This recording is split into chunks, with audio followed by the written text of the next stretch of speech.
Кутмандуу кечиңиздер менен ардактуу сүйүктүү угармандарыбыз, мына кайрадан бейшемби күн келип эле тез эле силер менен жолугушуп калганыма абдан кубанычтамын. Бүгүн мен эфирде Узар эжеке менен эмес, адаттагыдай эле бүгүн башка өзгөчө коногум бар. Тааныштыра кетейин. Аха Чекит KG онлайн жана офлайн билим берүү платформасынын эксперти жана журналист Чолпон Бекболотова бүгүн биз менен 1 саат бою чогуу болуп, эң сонун теманы ачып берет. Саламатсызбы? Кош келиңиз. Амансыздарбы? Кутман кеч барыңыздарга. Микрофонду бир аз жакындатып аласызбы?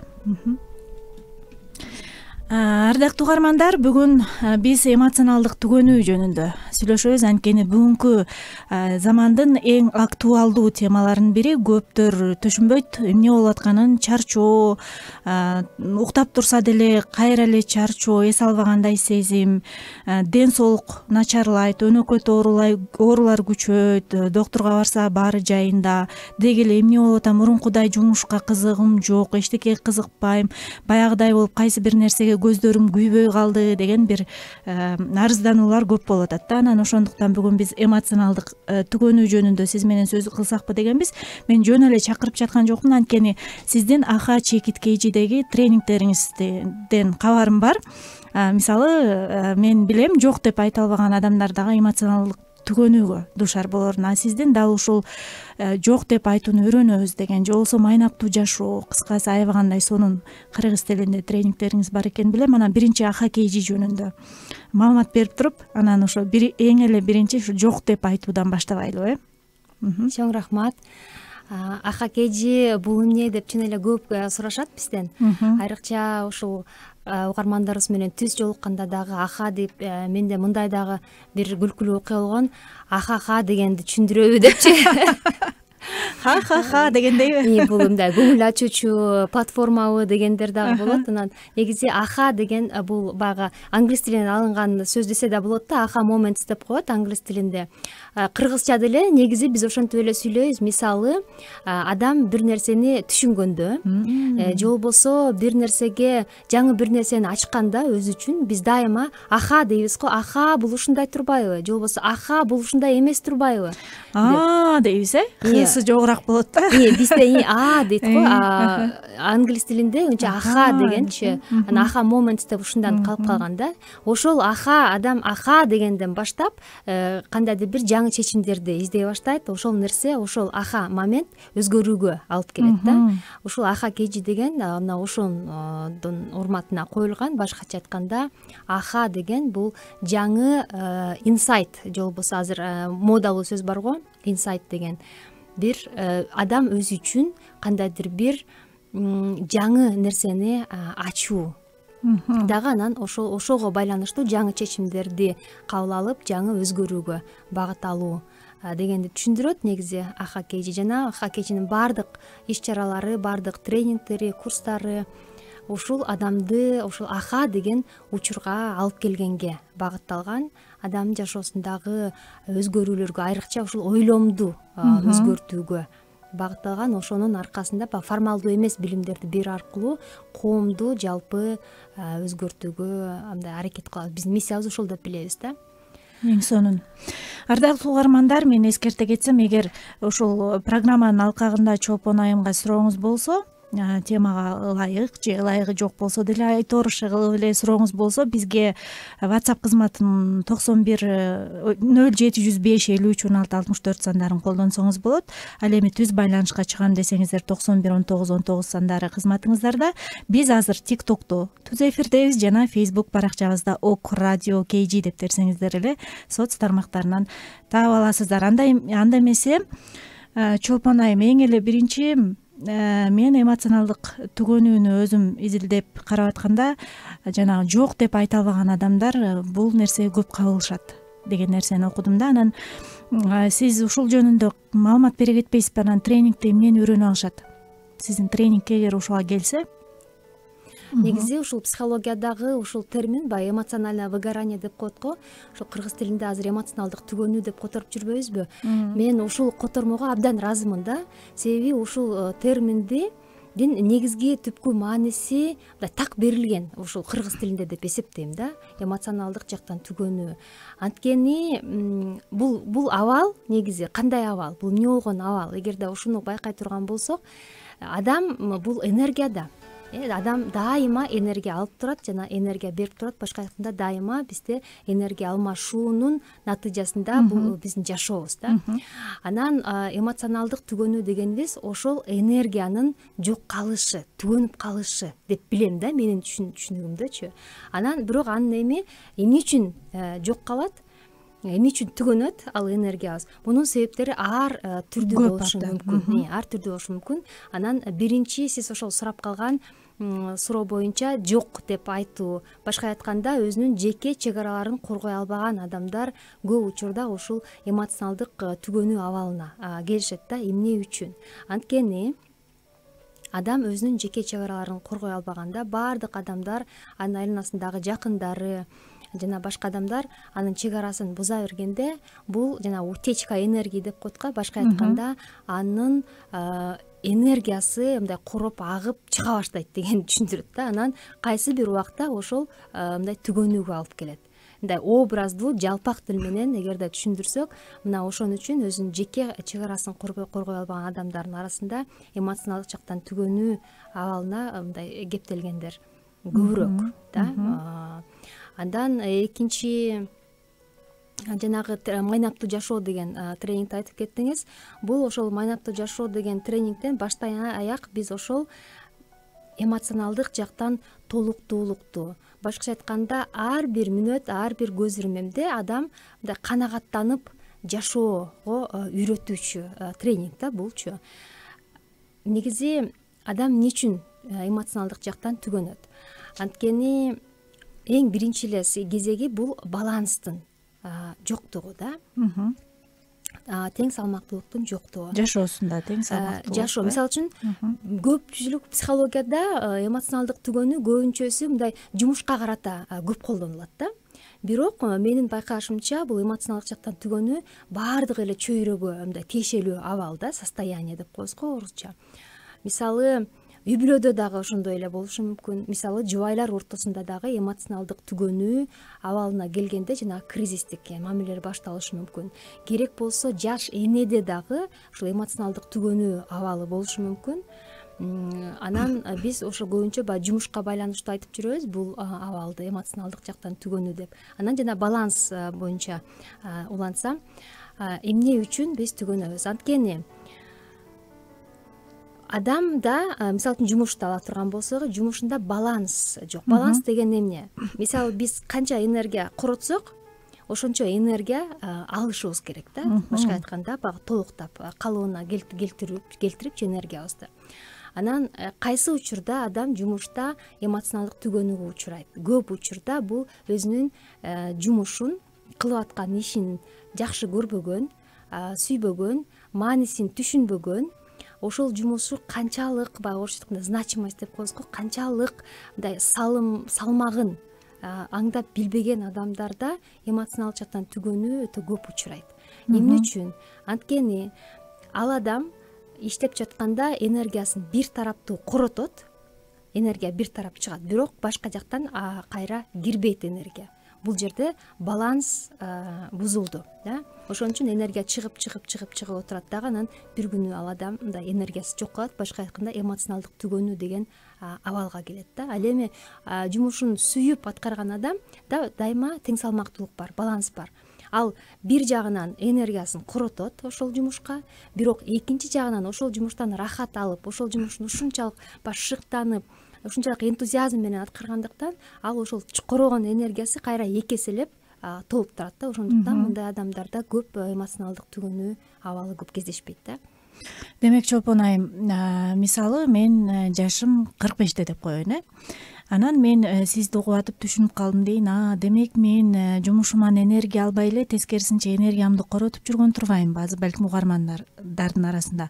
Бирок эми мен 45 жашымда каяктагы жумушту алмаштырмай, эми мен кайра окумак белем деген бир абалда туруп калган угармандар болсо, аларга кандай кеп кеңеш берип кетет элеңиз? Коркпой эле жумушун алмаштырыш керекпи же башка энергиянын булагын табыш керекпи? мен негизи баягы радикалдуу бул жагынан өтө мындай позициям абдан радикалдуу. Анткени 45 эмес 60 болсо дагы адам өзүнүн канагаттанып жашай турган жашоосун тапканга жетиш керек. 70 болсо дагы мен айтат элем да, издениш керек адам депчи. Анда 45 кеп эмес экен да. 45 сонуңкураак да бул. Себеби мен мисалы үчүн 40 жашты аябай сонуңкураак деп эсептейм. Анткени бул учурда адам колунда баардык ресурстар бар. Убакыт да бар, акылың да жетиштүү. Материалдык жактан бул убакка чейин кайсы бир деңгээлде уже турукташып калган болосуң да. Кыскасы баардык сонун балдарың чоңоюп, алар өзүнчө, алардын баягы түйшүгү мурдагыдай эмес да. Адамда баардык сонун мүмкүнчүлүк бар. Так ушул убакта менимче тескерисинче мындай адам гүлдөгөн учуру. Так ушул убакта мындай ойго келбеген, ушунча ошо жакта смелый деп коебуз го, бир радикалдуу, өзүнүн бир каалап көксөп келген нерсесин аткарчу убакт мындай так ушул убакт деп ойлойм да. Тескерисинче аябай сонун убакт турбайбы? Өзүң үчүн жашай турган. Вот туура айттыңыз да, өзүң үчүн жашаган убакыт чын эле келет да. Себеби мен жана айткандай, балдарың чоңоюп өз турмушу менен, акылың жетиктүү, ошол убакка чейин акылың толуп калат. Убактың кенен, физикалык жактан дагы баягы организм толуп сонун болуп турган убагы. Ошол кезге чейин айлана чөйрөңдө кандайдыр бир кадырбак күткөнсүң, дос тамырларың, байланыштарың бар. Кимге кайсы маалыматты каяка барып, эмнени каяктан алыш керек, ресурстар тапканды билесиң. Кыскасы аябай сонуңкураак да. Эң сонун анда эмесе жашым өтүп калды, каарыдым деген вирус негизи кыргыз элинде аябай тарайт да. Булчу анан мен ушуга бир кыска бир окуя айтып сөзсүз айтып кетиңиз. Мен билим берүү борборумдун негиздөөчүсүмүн, дагы бир тармагым да. Анан ар кандай кружоктор бар да, ушу пандемияга чейин. Азыр иштебей калдык тилекке каршы. Анан ошондо 60тан ашып калган эжеке келди бир күнүчү. Аябай мынтип уялыгансып, өзүнчө тартынгансып билинип турат да. Анан кирип, эжеке келиңиз, сизге кайсы эмне боюнча маалымат алаңыз десе, комуз боюнча кружок сурайын дедим эле деди да. Анан келиңиз деп эле ресепшнда отурган кызыбыз эле канча жашка балаңызбы, кызыңызбы деп эле ушинтип эме сурап баштаса, эже аябай тартыла түштү да. Андан ары айта албай элечи. Анан мен бир азында түшүнгөнсүздүм эженин мамилесин. Анан сен башкаларды тейлей бер, мен эже менен өзүм сүйлөшөйүн деп анан сүйлөшүп отуруп, анан эже өзүңүз үйрөнөйүн дедиңиз беле десем, анан мындай кичине ачылып күлүп, анан ооба мен өзүмө өмүр бою дейт. Канча бир 5-6 баласы бар экен. Анан ошол улам эле баягы аралары жакын балдар экен, улам эле туруп, эртең турмушка чыгып, улам туруп калып эле, анан бирок өмүр бою ушу комуз чертейин дедим деп эле көксөп жүргөм дейт да. Анан азыр эми балдардын баары туш тарапка тарап, үйлөнгөнү, турмушка чыгып, өз ордун таап кетишти. Анан азыр мынтип ойлоп көрсөм дейт, мен мындай өзүмө убакыт арнай алат экем. Анан ошону мындай комуз үйрөнөйүн деп келдим эле деди да. Ошол эженин элеси азыркыга чейин менин көкүрөгүмдө турат. Ошол эжеге баш ийип, таазим кылып, эжеке, биз сизге акысыз уюштуруп беребиз. Каалаган убагыңызда сизге ыңгайлуу убакыт айтыңыз, сиздин чечимиңизди биз сыйлайбыз деп ушундай бир сонун окуя болгон да. Бардык эле окутуу борборлорунун жетекчилери сиздей болсо эң сонун болмок экен. Негин башкача болуп калды. Бизге TikTok'ко келиптир, сонун темалар болуп атат. Чоң рахмат Чолпон айымга дейт. Андан кийин ошо үчүн өз сүйгөн жумушту кыл дейт го, ошол туура да деген кошумча келиптир. Туура. Эми дагы бир жанагы жеке границалар деп калбадыңызбы? Ошол жөнүндө дагы бир аз маалымат бере кетпейсизби? Жеке граница деген эмне? Аны кантип коргош керек? Эми жалпы албетте бул өзүнчө эле бир нече сааттык тренинг, бирок ушу азыр төз эфирдин алкагында эмне айтып бере аласыз? Кантип коргош керек? Деги эле аны кантип чыйып алыш керек? Жеке чегара айрыкча биздин коомдо, биздин менталитетте бул өтө мындай карама каршылыктуу түшүнүк да. Жеке чегара десе бизде мындай эгоист адамды түшүнүшөт. Анан жеке чегараны коргоо десе бизде мындай башкаларга жакшылык кылбаган, бир өзүмчүл, кара мөртөз ушундай бир образ жаралат да. Бул негизи туура эмес.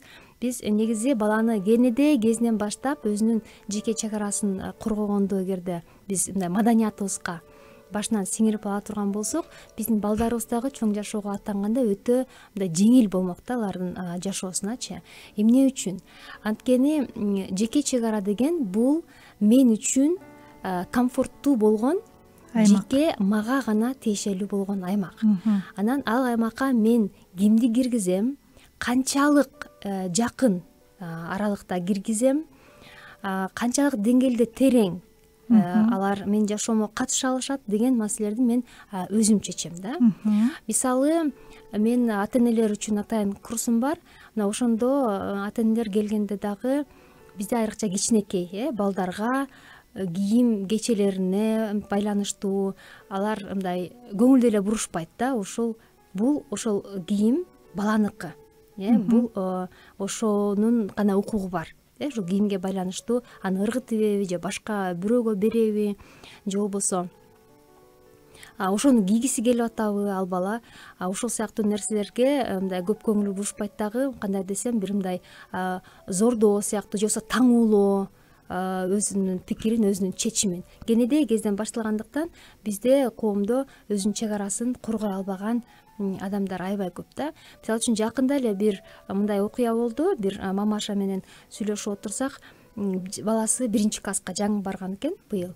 Анан 1-класска эң биринчи жолу мектепке барса, мектептен бир альбом, ручка, тетрадь ушундай белекке беришиптир да. Анан сүйлөшүп отурсак, кандай болду мектеп, бала жакшы эле кабыл алдыбы деп десек, ооба аябай жакшы болду, подарок берди, подарагын көтөрүп алып эле чуркап жүрөт анан деп. Анан ошол подарогун эми эним баласына эме белек кылып салабыз го, анын бизге кереги деле жок дейт да. Анан мен айттым, эмнеге сен чечип атасың? Ал сенин подарогуң эмес, ал ошол баланын белеги. Азыр чакырып сурап көрчү, ошол белекти ал башка бирөөгө белек кылганга даяр бекен? Мен аныкы бар дейм, аны ага эмне кереги бар дейт да. Анан чакырып көрдү, анан эксперимент кылып биз ал баланы чакырдык. Анан чакырып эле сураганга жеткен жокпуз, эң кызыгычы. Анан чуркап келгенде эле сенин альбомуң кана деп ошентсе эле алар бир алыс жолго чыккан атышкан. Чемодандарын чогултуп жанан деп эле эстей калып эле алактаган боюнча, чуркаган боюнча кетип бир жерден барып альбомун таап келиптир. Альбом менен тетрадьын таптыр, ручкасын таппай калыптыр да. Анан көкүрөгүнө монтип кучактап алып келиптир. Мен альбомду чөтүр унутуп кетет деген турбаймынбы? Апа, эмеге чемоданга салыңыз, унутпаңыз, могу чемоданга унутпай салыңыз, деп ушинтип кеткенде, анан апасы ушунчалык мынтип мындай дендароо болуп отуруп калды да. Мен айтып атпаймынбы, көрдүңбү, бул альбом бала үчүн, бизге чоңдорго бул жөн эле бир кереги жок альбом. Балага бул мындай бир целый аалам да. Бул анын дүйнөсү. Сен эмнеге анын дүйнөсүнө колуңду салып, ал альбомду бирөөгө кайра белек кылганга сенин укугуң жок.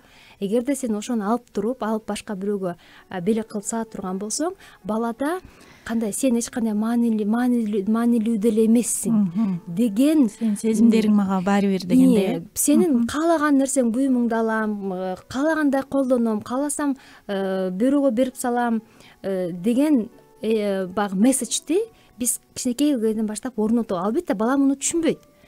Ал ошондон баштап анан бул жеке чек арасын коргой албай өсөт да. Чоңойгондо дагы анан ар ким өзүнүн бирөө чечимин таңуулайт, бирөө көйнөгүн кийип кетет, сурабайт, бирөө буюмдарын каалагандай бөлмөсүн тыкылдатып кирбейт, үйүнө каалаганда. Мисалы үчүн дагы бир сонун мисал бар да.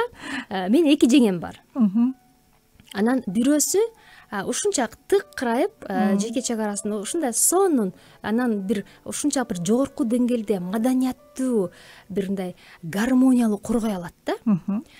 Эч кимди урушпайт, тынч эле. Анан экинчи жеңемде андай касиет жок да. Анан эң кызыгы мындай, ким болбосун баягы экинчи жеңеме каалаган убакта бастырып кире беришет, каалаган тамагын жасатып жешет, бала чакасы менен келет, ваннасын каалагандай колдонушат.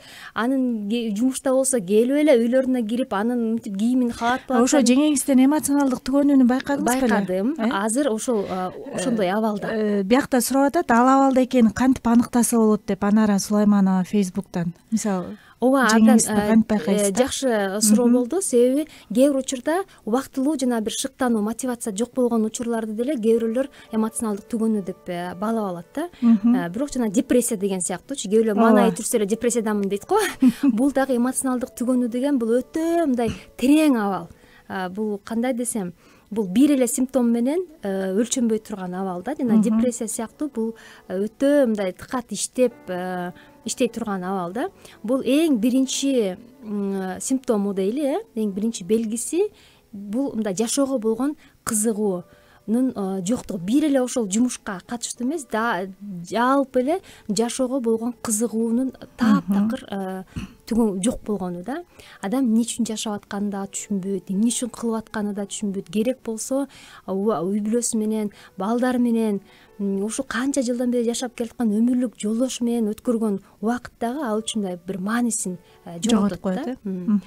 Анан экинчиси өздүк баа кескин төмөндөйт. Адам өзүн да эч нерсеге санабай калат да. Мен эч нерсеге турбайм, мен акылым жок, талантым жок, сулуу эмесмин, өтө семизмин, өтө түрүмсүк иш кылып табат да. Кыскасычы өзүнүн мындай бир терс жактарын анан ошо кадимкидей ишенет да. Анан үчүнчү дагы бир себеби бул ден соолугундагы бир түшүнүксүз бир проблемалар пайда боло баштайт да. Мынтип медициналык жактан алып караганда эч кандай мындай маселе деле жок.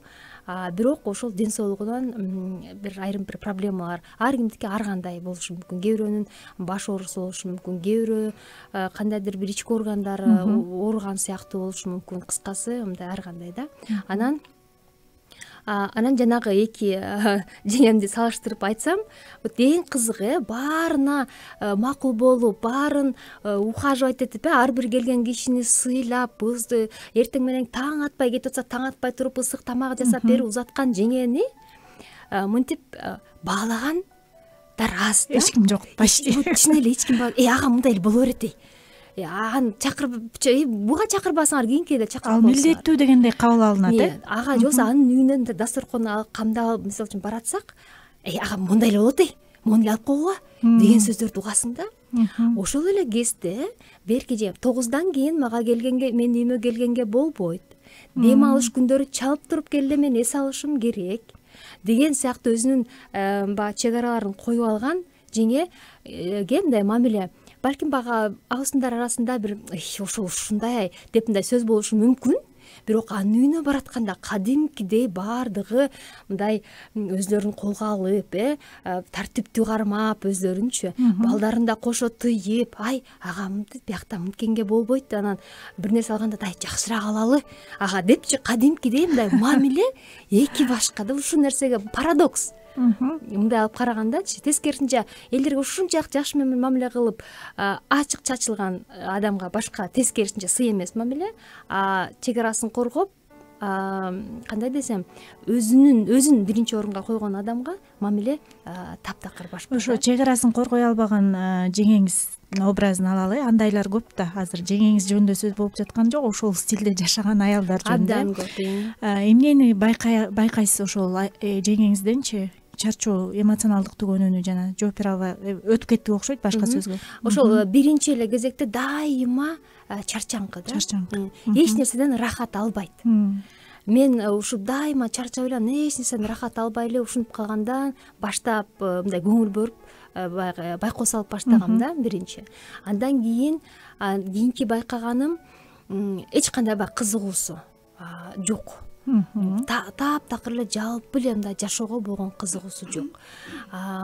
Бир мындай хобби же болбосо бир өзүнө жаккан ишмөдүүлүктөрдүн баардыгына эмнегедир мындай кол жууп калган да.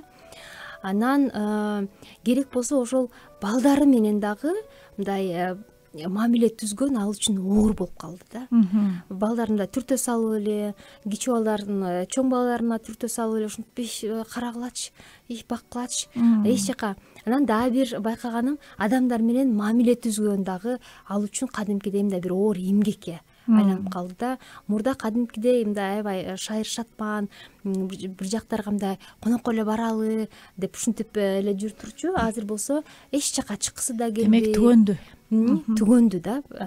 Бул ички жанагы энергиясы түгөндү деген сөз да. Анан ушул темада мен өтө мындай терең сүйлөшкөнбүз. Анан кайсы бир деңгээлде анда жанагы аха момент болду деп айтсам болот. Азыр бүгүнкү күндө түп тамыры менен жашоосун толугу менен азыр алмаштырып, жаңы турбуленттук зонада жашап аткан кези жакшы жыйынтык болот деп мен аябай күтүп атам. Ушундай кайынсиңдиси бар болуп жолу болгон экен анда ал жеңеңиздин. Демек анда биринчиден өзүнүн сүйгөн иши менен алек болбогондор түгөнүгө дуушар болушат. Экинчиден болсо өзүнүн жеке чек арасын коргой алмагандар. Ардактуу армандар, бул үй бүлөлүк окей радиосу. Бизде азыр Ашар уктуруусунда эмоционалдык түгөнүү жөнүндө эң сонун ушунчалык бир маанилүү сөз болуп атат. Бүгүн бизде конокто Чолпонбек Болотова, аха чекит KG формалдуу эмес билим берүү платформасынын эксперти жана журналист биз менен конокто. Дагы суроо берсеңиздер болот Чолпон айымга. Карамагыбызда да кенен кесир 35 мүнөтүбүз бар экен. Дагы бир нерсе, эмоционалдык түгөнүүгө перфекционисттер жана трудоголиктердин кыргызчасы кандай болуп калат? Аша чаап эмгектенгендер десек болот го. Ашыкча эмгектенгендер. Ашыкча эмгектенгендер менен перфекционисттер дуушар болот дешет да. Ушул жөнүндө дагы айта кетсеңиз. Негизи эле перфекционизмден азыр перфекционизмден кантип арылса болот? Ашыкча эмгектенген жаманбы деген суроо жаралат да азыр. Сөзсүз. Мен ошо ашыкча эмгектенген деген трудоголик деген терминге дагы мен түшүнүгүм бир аз баягы жалпы түшүнүктөн бир аз айырмаланат десем болот. Анткени ашыкча эмгектенүү деген бул мен симптом деп эсептейм. Кызык. Анткени бул кандайдыр бир сапат эмес, менин түшүнүгүмдө.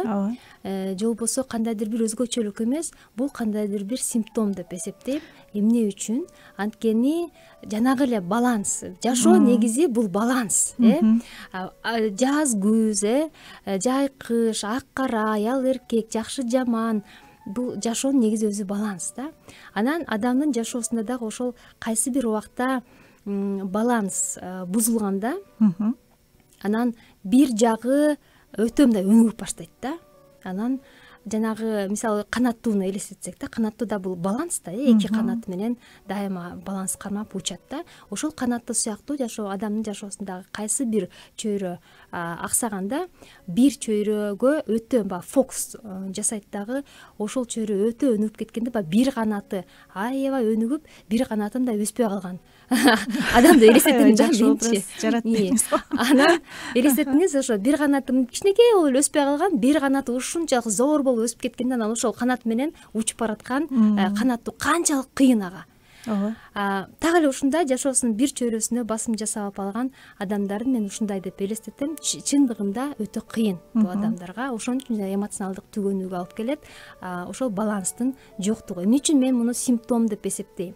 Анткени мен ушул өтө көп ашыкча эмгектенген адамдардан көп байкам. Биринчиден үй бүлөсүндө кандайдыр бир маселе болушу мүмкүн. Баргысы келбейт, жүрөгүн ойгон. Себеби мен буга чейин дагы көп байкагам.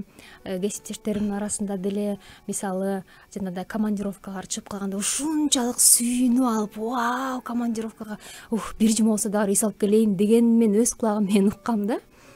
Анан бул дагы же болбосо жанагынтип түнгө чейин калып, ошентип иштеп, бул адамдын өзүн өзү керек болсо мындай алдагандыгы да.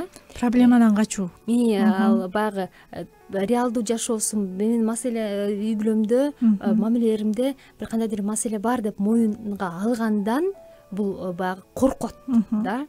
Себеби аны иштеш керек да андан арычы. Эгер аны мойнлагандан кийин аны бирдеме кылыш керек да. Ошон үчүн баягы ишке шылтап, анан мен азыр иштеп атпаймынбы, мен азыр колум бошоп атпаймынбы, үй бүлөмө көңүл бурганга мүмкүнчүлүгүм жок болуп атпайбы деп өзүн өзү мындай алдоо да. Ошондуктан ошон үчүн мен өтө мындай ашыкча жумуш деген адамдар балким бул баягы неосознанно деп коебуз го, көмүскан сезимде болушу мүмкүн. Адам балким түшүнбөшү да мүмкүн мунучу.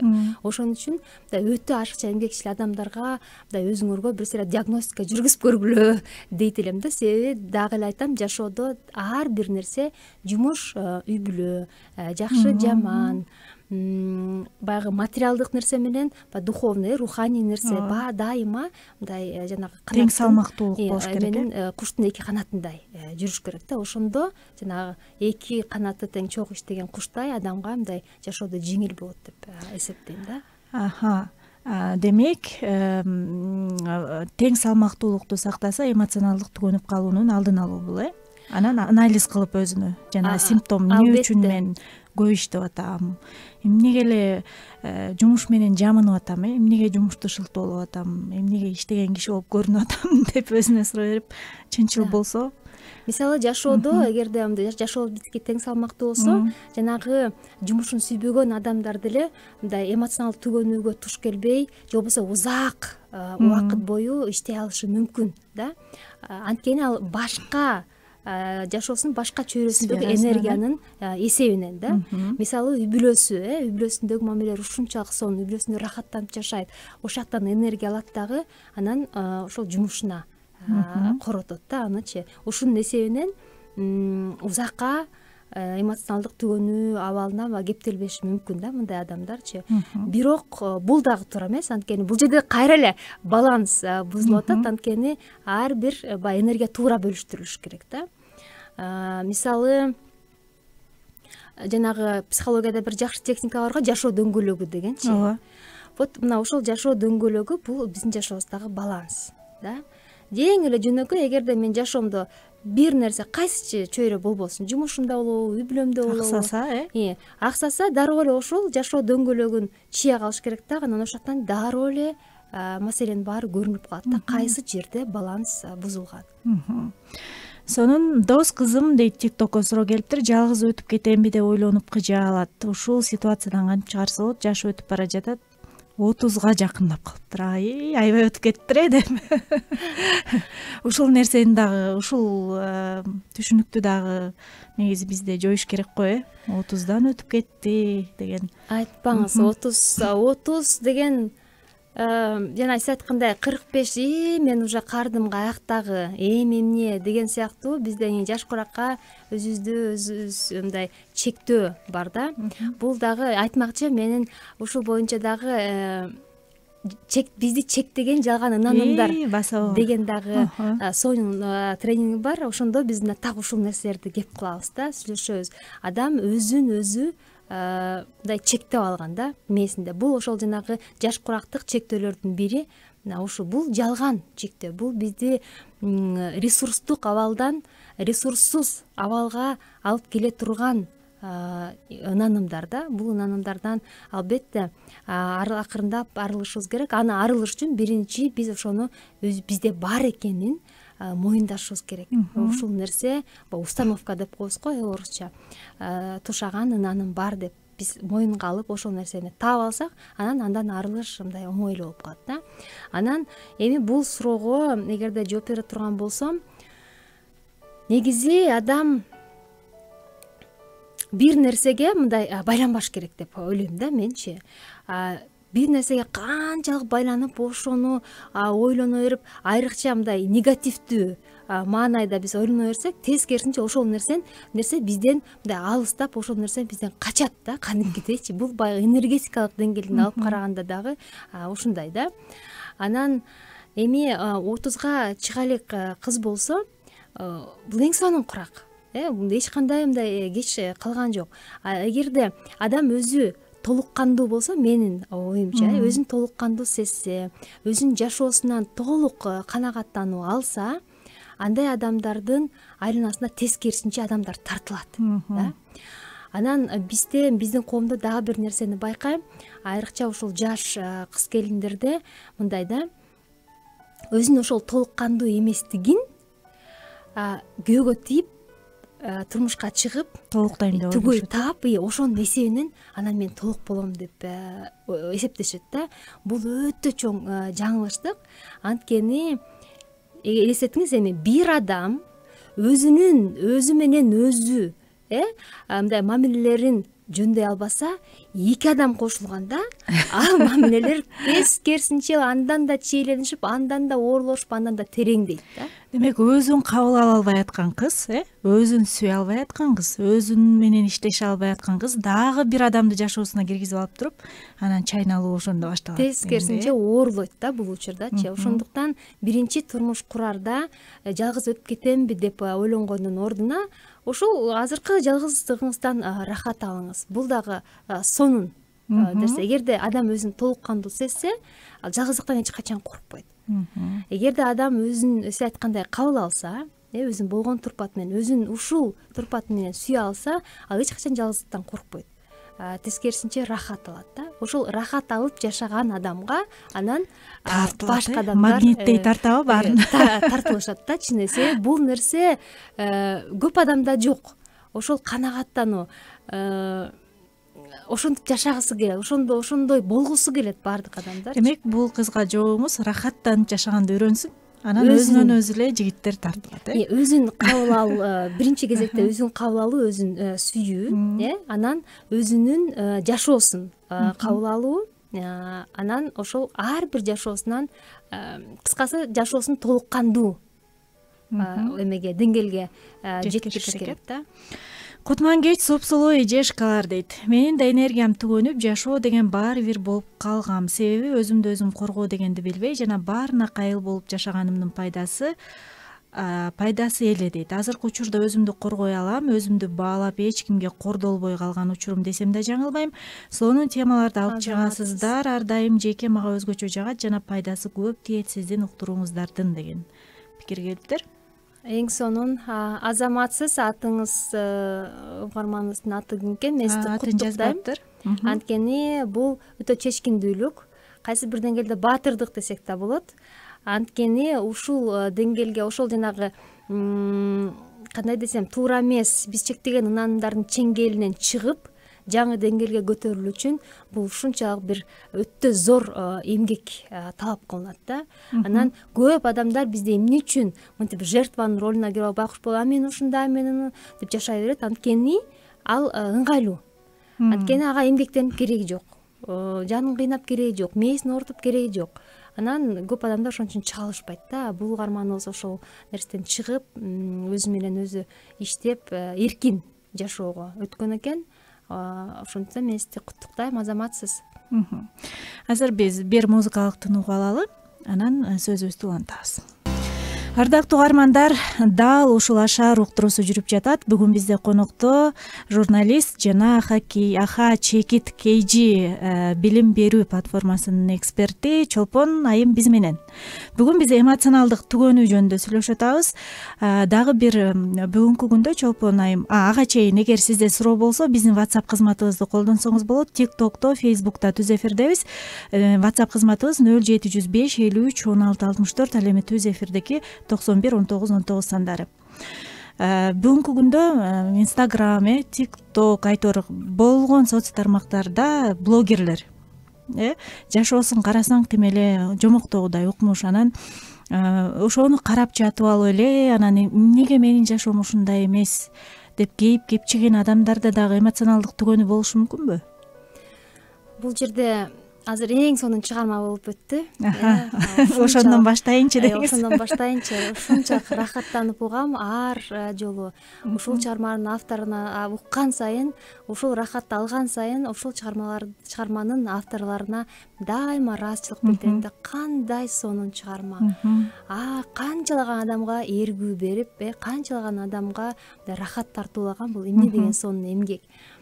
Анан ушундан сөзүмдү улагым келип атат. Эгерде биз ар бир мүнөтүбүздү сүйүп жашасак, эч кандай эч кимде мындай эмоционалдык түгөнүү болмок эмес эле да. Анан сиздин сурооңузга эмне үчүн биз башка адамдардын жашоосун карап, тескерисинче эмоционалдык жактан түгөнөбүз? Анткени өзүбүздүн жашообуз өзүбүздү канагаттандырбайт. Биринчиден, азыр баягы эме деген медиа сабаттуулук деген көндүм ар бир мурда мисалы үчүн биз журналисттерге эле тиешелүү болчу, биз атайын окуучу, медиа сабаттуу болушуңар керек депчи. Азыр болсо ар бир адам маалыматтын керектөөчүсү, ар бир адам маалыматтын булагы же болбосо маалымат таратуучу болуп калды. Ошондуктан ар бир адам ушул медиа сабаттуулук көндүмүн сөзсүз түрдө өздөштүрүшү керек да. Эмне үчүн? Анткени ошол жана сиз айткан адамдар ошол инстаграмды карап алып, эмне үчүн менин мындай көйнөгүм жок, эмне үчүн мен мындай үйдө жашабайм, эмне үчүн менин күйөөм ушунчалык 101 роза алып келип бербейт, эмне үчүн мен көлдүн жээгинде шампан аттырып туулган күн тозбойм жана башка айта берсе түгөнбөйт. Ошолорду карап алып, анан сиз айткандай акыры эмоционалдык түгөнүүгө болбосо дагы жашоосундагы кандайдыр бир мындай негативге айландырып алышат да. Бул биринчиден ошол эмне үчүн мен медиа сабаттуулук деп айтып атам, биринчиден биз түшүнүшүбүз керек, ошол блогерлер үчүн бул анын жумушу. Ал ошол кадимкидей, мисалы үчүн сиз радиого келип иштегенде, мен барып тренинг өткөндө, анын жумушу ошол соц тармактарга жакшынакай болуп, элге суктангандай болуп чыгып сүйлөп коюу, бул анын жумушу. Ушул нерсени биз көп учурда мындай көз жазында калтырып коебуз да. Анын жашоосу таптакыр башкача болушу мүмкүн. Сахнанын ар жагын эске албайбыз. Ал жашоосунда тескерисинче ушунчалык бакытсыз адам болушу мүмкүн. Ал жагы да бар. Баягы англисче түп нускасы англисче го, макал бар го. Кимдин бут кийими кайсы жерин жооруп атканын эч ким билбейт, өзү эле билет дегенчи. Анан биз болсо ошол сырткы атрибутун алабыз дагы. Анан маалыматты иргебей туруп, бир Айтматовдун ушунчалык бир жакшы сөзү бар. Ашказан мээге караганда акылдуу дегенчи. Чын эле. Бир туура эмес мындай тамак жеп алса, ашказанда кусуп чыгарып салат депчи. Мээ болсо эмне таштанды болсо деле сиңире берет дегенчи. Азыр биз тилекке каршы биз ушундай маалыматтык таштандынын убагында, мезгилинде жашап жатабыз да. Анан ошол таштандынын баарын мээбизге киргизип алабыз да, анан ойлорубуз дагы ошо таштандыга айланат да. Анан бул дагы жанагы турмуштагы баланс, кайра эле барып ошол баланска такалат да. Бүгүн негизги ой баланс болду окшойт. Жашоодо негизи баланс болбосо, чын эле мындай көп көйгөйлөр жаралышы мүмкүн да. Себеби ал адам канчалаган энергиясын куротуп жатат да. Мисалы, мен тренингтеримдин биринде мындай техника берем да. Будильник, телефонуңарга будильник коюп алгыла дагы ар бир жарым саат сайын мен эмне кылып атам азыр деп өзүңөргө суроо бергиле депчи. Анан ошону кадимкидей мынтип жазгыла. Ар бир будильник чырылдаган сайын ошону жадыңарга дайыма бир күн ушуну аткарып көргүлө депчи. Бир күн бою ошо блокнотуңар, ручкаңар жаныңарда алып, ар бир жарым саат сайын жазгыла дагы, анан кечинде карап көргүлө депчи. Күнүңөрдүн ошо бир күндүк убактыңар каяка кетиптир депчи. Анан ошондо адамда жана укмуш сонун аха деген момент болот да, чын элечи. Кээ бир учурда аха болобучу, дейби көрсө дегенде эле ошол аха да. Себеби биз ошол нерсени баягы неосознанно өзүбүз билбей эле жасай беришибиз биз көп нерсеничи. Ойлонбой эле. Ойлонбой. Биз мисалы кээде менде дагы ушундай болот да. Бирөөгө мындай деп эме бир сообщение жазып коюшум керек эмес беле деп мынтип ача калам дагы. Ошончо. Анан ошол боюнча жок дегенде бир 2-3 постко андан ары кирип кетем да, анан шак токтойм да, жок. Мен азыр бул билдирүүнү жазганы кирбедим беле бул жерге. Мен азыркы убактагы максатым мына ошол деп кайра кайтып келем дагы, ошол эмне үчүн максатта кирсем ошону жасайм дагы, анан токтотуп кадимкидей баягы контроль болбосо азыркы заманда маалыматтык агымдын ичинде мына тумчугуп калышыбыз мүмкүн да. Анан көп адамдар ошо тумчугуп калып, анан ошонун эсебинен жанагы депрессияга батып, анан өздөрүнүн коопсуздугуна дагы шек келтирген учурлар бар да. Мисалы үчүн жылдыздар ар кайсы бир мындай ачык үй бүлөсүнө байланыштуу бир нерселерин көрсөтүп, үйүнө байланыштуу анан ал жылдыздарда бул да алардын жумушу. Алардын аркасында толтура адвокаттар, имиджмейкерлер, толтура команда иштейт да. Алар ага кадимкидей сценарий негизинде жашайт да. Сен мону моол күнү мону айтасың, мону көрсөтөсүң, тамакты жейсиң, моол тамакты жейсиң депчи. Анан бул алардын жумушу, буларга киреше алып келип атат да.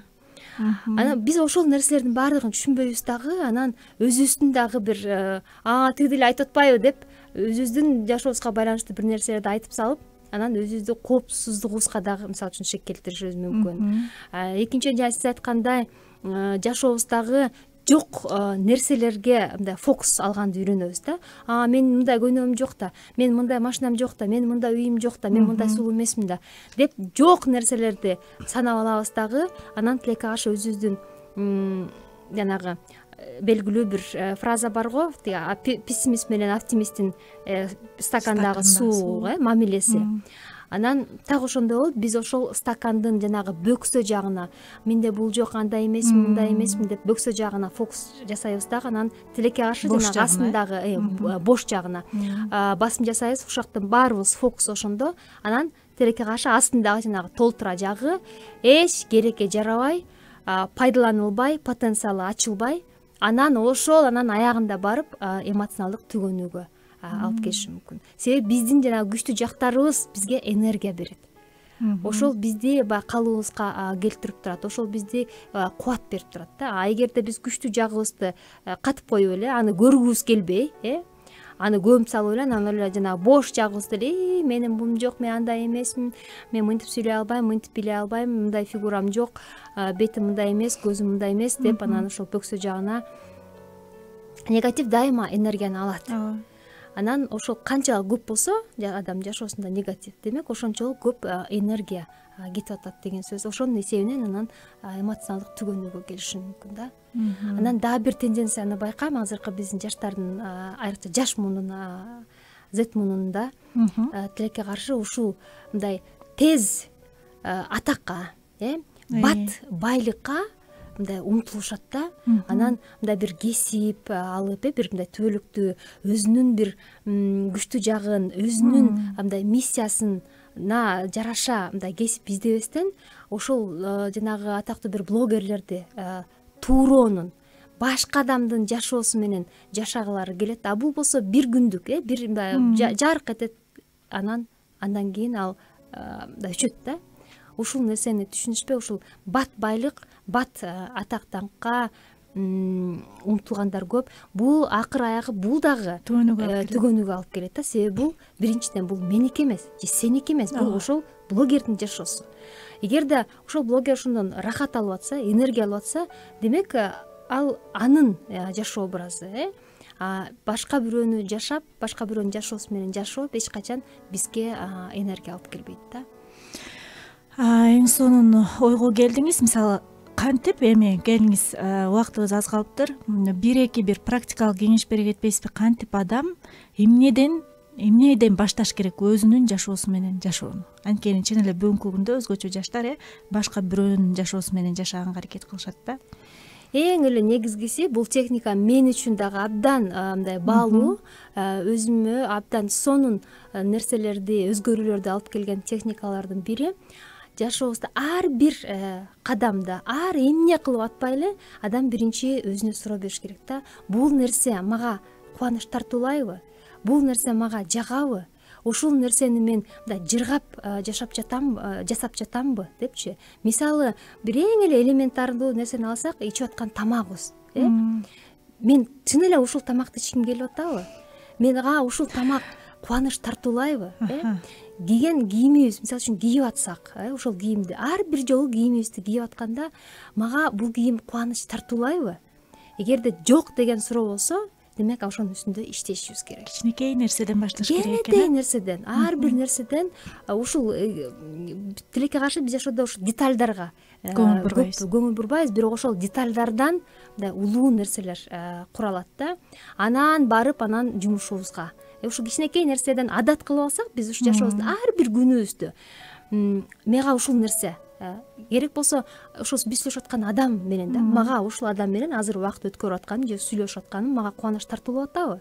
Эгерде жок десек, демек ошол жерден ал адам менен байланышты үзүшүбүз керек. Бул менин чечимим, мен үзө алам. Эгерде ал адам мага кубаныч тартуулабаса, мага энергия бербесе, тескерисинче энергиямды алып атса, эмне үчүн мен ал мамилеге жок деп кое албайм?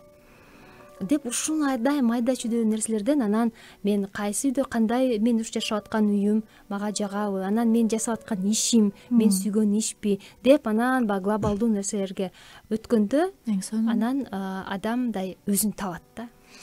Сонун темабыздан сырткары бир суроо келиптир, балким ошого жооп берип туруп анан жыйынтыктайлы. Үй бүлө курганда 2 жашка сүйүү керекпи же түшүнүү көбүрөөк керекпи? Сүйүүнү сиз кандай деп билесиз дейт.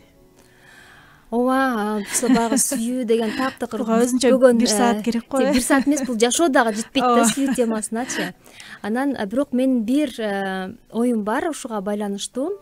Көп учурда биз сүйүүнү орусча айтканда страсть деп коет го, дегидөө, эңсөө де ушундай бир сезимдер менен алмаштырып алабыз да тилекке каршы. Айрыкча көбүнчө бул мындай дененин эңсөөсүнө алмаштырып алабыз да. Анан негизи сүйүү чыныгы, эгерде сүйүү деген эмне? Чыныгы сүйүү деген так ошол түшүнүү, адамдардын ички жан дүйнөсү, баалуулуктары, ой пикирлери, кандайдыр бир стили деп коелу, жашоо стили, ушул сыяктуу нерселер бири-бирин мындай толуктап, бири-бирине карама каршы келбестен, бири-бирин толуктап, анан ошол нерселер мындай гармонияда болгондо бул чыныгы сүйүү да. Эгерде биз бир эле дененин каалоосуна жок башка эчтекесинин мага кереги жок, мен азыр ушул убакта мен эңсеп турам деген сезим, ал убактылуу сезим. Бул сезим кайсы бир убакыт өткөндөн кийин ал нерсе кетет.